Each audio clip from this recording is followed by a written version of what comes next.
In this section, we're going to talk about the square root method for solving quadratic equations. So for any equation, our goal when solving is to isolate the variable.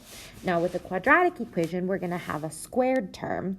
And so in many cases, it's possible to isolate just the x squared. Or it might be possible to isolate some quantity, like a set in parentheses that is being squared. When this is possible, then we can use the square root, which is the inverse operation of squaring, to undo the exponent. So before we practice the square root method, let's talk about what we know about square roots. In geometry, you practiced simplifying square roots when you worked with the Pythagorean theorem. It's really helpful to know your perfect squares from 1 to 15. So this chart over here on the side has the list of perfect squares from 1 to 15. So when square roots of perfect squares are taken, the answer is going to be a whole number. So if I want to know, for example, the square root of 36, because 36 is a perfect square, it's in my chart over here to the right, I see that 36 comes from 6 squared, so the answer to the square root of 36 is 6. So take a second to use the chart at the right and see if you can answer number 2 and number 3. So number 2 comes from this row in the column. The square root of 169 is going to be equal to 13. And number 3 is right here. The square root of 81 is going to be equal to 9. So again, each of those is a perfect square, so it comes out evenly. If it's not a whole number, then we can simplify the square root using this property of radicals. So if the radicand, which means the number inside the square root, so for example in number 3, the radicand is 81. If the radicand is not a perfect square, then we can try to simplify it if it has a perfect square factor using the product property of radicals. So if I have a product underneath my radical, I can break it apart into 2 radicals that are being multiplied. So, for example, since I know that 75 is equal to 25 times 3, I can take the square root of 75 and rewrite it as the square root of 25 times the square root of 3. That's helpful because we know that 25 is a perfect square, and the square root of 25 can be taken to a whole number, which is equal to 5. So this becomes 5 times the square root of 3. Now this is all one term. This is multiplication. Just like if I wrote 5x, that means 5 times x. 5 root 3 means 5 times the square root of 3. That's all one term hooked together, okay? So as we work through this unit, all of your answers will be expected to be written in simple radical form. Now, when we work through on here, we want to use that chart up above. So number 4 wants us to simplify the square root of 72. Now to do this, we'll want to look at our table here. We always want to work big to small. Our goal is to find the biggest perfect square that goes into 72. So I look at this chart and I know that 72 is going to be in here. So I work my way up the list and I'm going to go one at a time until I find a perfect square that goes into 72, if there is one. So I say, does 64 go into 72? No. And I can check by putting it in my calculator. If I do 72 divided by 64, I get a decimal. So no. 72 divided by 49, decimal. 72 divided by 36, that works. 72 divided by 36 is 2. So I'm going to use that information then to rewrite this radical using that square root property. So the square root of 72 is equal to the square root of 36 times the square root of 2, because 36 times 2 is 72. Again, we're using this product property up here. Now, the reason I wrote it in this order is because square root of 36 is going to come out to a whole number. That is going to equal 6 times the square root of 2, and that's going to be the simplified version. So we use the chart, see if we can find a perfect square that goes into it, rewrite it as a product of 2 radicals, the first one being a perfect square, and then use the perfect square to get an integer value coefficient on the outside. So pause your video and try number 5 and 6 and see if you can do these on your own. I'll be back with the answers in 2 seconds. Okay, so for number 5, the square root of 500, 100 is the perfect square factor that goes into 500, and so this simplifies down to 10 root 5 for our simplified answer. And number 6, there's the perfect square factor of 4, so this simplifies down to 2 root 5 for our simplified radical. Okay, so that is how we would simplify those radicals there. So that's just a refresher on simplifying radicals. Now, let's go ahead and talk about how we'll actually use this to solve quadratic equations. So, if I just ask you what is the square root of 9, the answer is 3. That's it. But here's a different question. If I know that x squared is equal to 9, think about what are the possible values that x could be. Well, we know that x equals 9, or x squared equals 9, means that x could equal 3, because 3 squared is equal to 9. But x could also equal negative 3, because negative 3 squared is also equal to 9. So this gives us two possibilities then when I'm looking at a quadratic equation. Since squaring a positive number and squaring a negative number both give us a positive answer, then we have to remember this property. If u squared is equal to d, then u is either going to be equal to positive square root of d or negative square root of d. We can represent both of these solutions at one time by using this plus or minus symbol. So I can just say u equals plus or minus the square root of d. That plus or minus symbol is a shortened way of writing two answers at one time.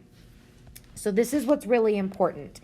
Anytime we introduce the square root to an equation, we must account for both possible solutions with the plus or minus. So that is the difference between me just asking, what is the square root of 9? The only answer to that question is 3. The square root of 9 is 3. That square root was already there when I asked you the question. If I say x squared equals 9, what is x? The square root is not there at the start of the question. We introduce it by working backwards to undo the squared, and that is where the plus or minus comes in, okay? So that's really important. The plus or minus introduces or enters the scenario immediately after we take a square root, okay?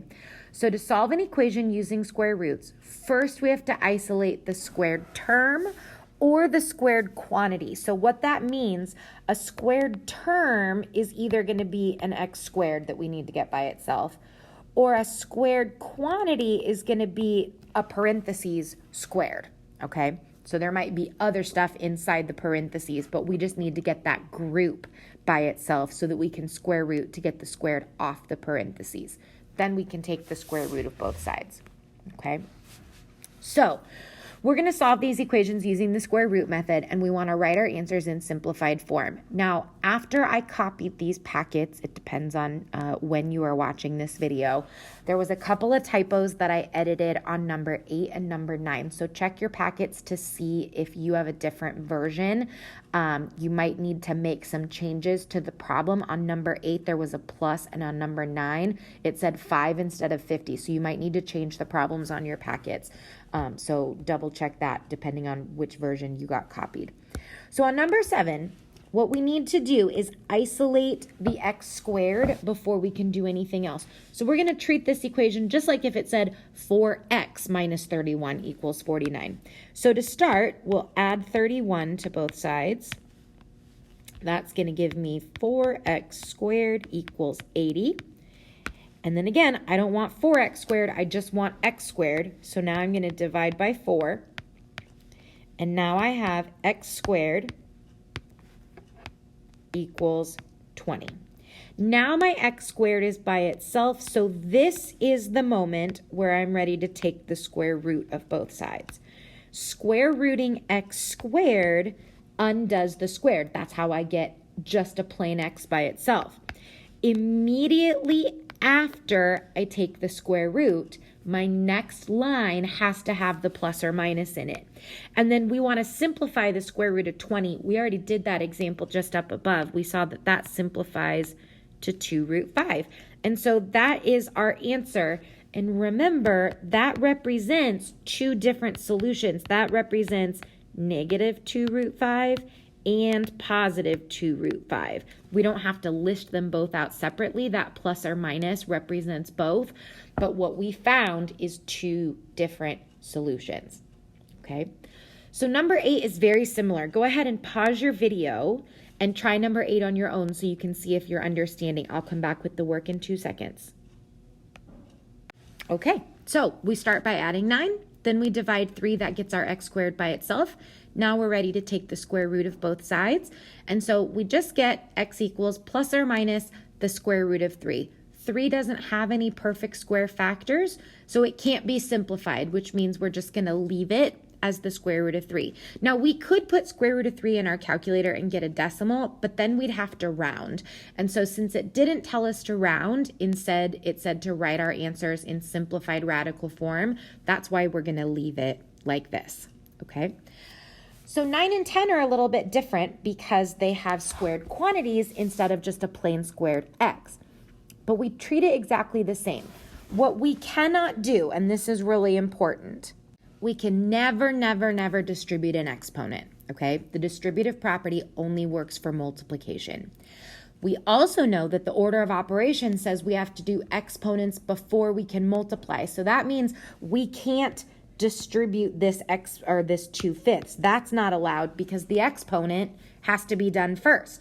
Well, since I can't do anything with that exponent, we just need to get the parentheses squared by itself so that we can square root to get the exponent off. Once I get that squared off, then I can get to the x plus 3 on the inside.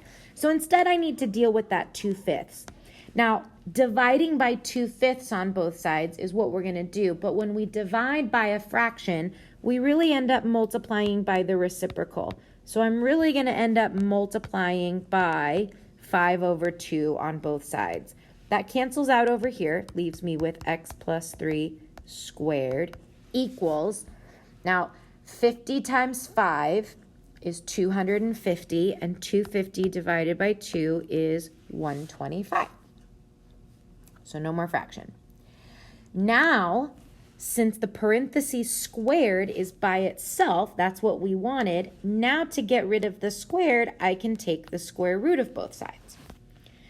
What that gives me on the left is all it does is take off the squared, so I have x plus 3 left over. Immediately after the square root is where the plus or minus comes from, okay? Now, this square root of 125 is the square root of 25 times the square root of 5. This is our perfect square, so we get 5 root 5. That's the simplified radical. But this one is a little bit different because we haven't finished solving for x yet. We still have x plus 3. So we have to do one extra step, which is to subtract 3 on both sides. Now, just for clarity, we always put that minus 3 or whatever that step is last. We put it in front of the plus or minus. So I'll write my final answer as negative 3 plus or minus 5 root 5. And that'll be our final answer. Okay, what I cannot do here, I cannot combine the negative 3 and the 5 because that 5 is attached to the square root of 5. Remember, I said that 5 root 5 is the same thing as saying like 5x. They're connected. It's one term. So I can't add negative 3 plus 5x because they're not like terms. It's the same thing here. A negative 3 and a 5 root 5 are not like terms, so we can't combine them. Now, if I wanted a decimal and wanted to round, I would have to type into my calculator, negative 3 plus 5 times the square root of 5, and that would give me one answer. And then my second answer, I would put in negative 3 minus the square, or 5 root 5, and that would give me the other answer. That's what we would have to put in. But simplified radical form, that answer in purple, is all we need. So if we look at number 10, let's kind of think about a plan. It's similar. We're going to get the squared parentheses by itself first. So to start, I would add 5 and then divide by 3. And then I can square root to get rid of the squared. So pause your video, try number 10. I'll come back in 2 with the work to finish this out for today. All right, there you go. X equals -1 plus or minus the square root of 5. So this is the square root method for solving quadratics. It works really well when you're able to isolate a squared quantity or a squared term. And so this is what we'll be practicing for today.